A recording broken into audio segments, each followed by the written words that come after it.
છોટાઉદેપુર જિલ્લાના બોડેલીમાં હઝરત ગેબન શાહ દાદાના ઉર્સ નિમિત્તે ભવ્ય કવ્વાલી અને મેળાનું આયોજન કરવામાં આવ્યું હતું।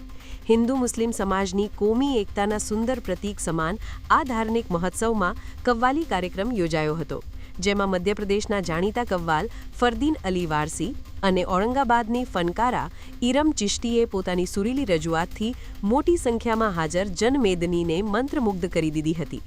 આ ઉર્સ નિમિત્તે યોજાયેલા ભવ્ય મેળામાં વિવિધ કટલેરી, ઘરવખરી, ખાણીપીણીના સ્ટોલ અને બાળકો માટે મનોરંજનના સાધનો ઊભા કરાયા હતા, જ્યાં લોકોએ પરિવાર સાથે મેળાની મજા માણી હતી।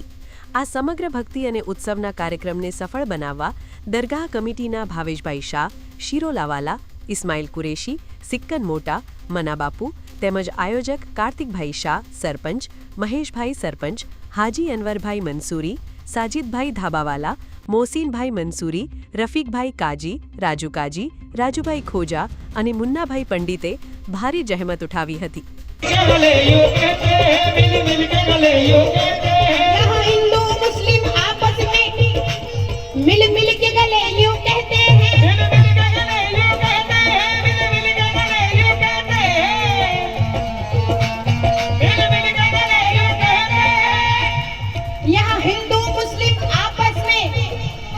मिल मिल के गले यूं कहते हैं, उस देश की क्या तारीफ करूं जिस देश में ख्वाजा रहते हैं। मेरे भारत जैसा कोई देश नहीं।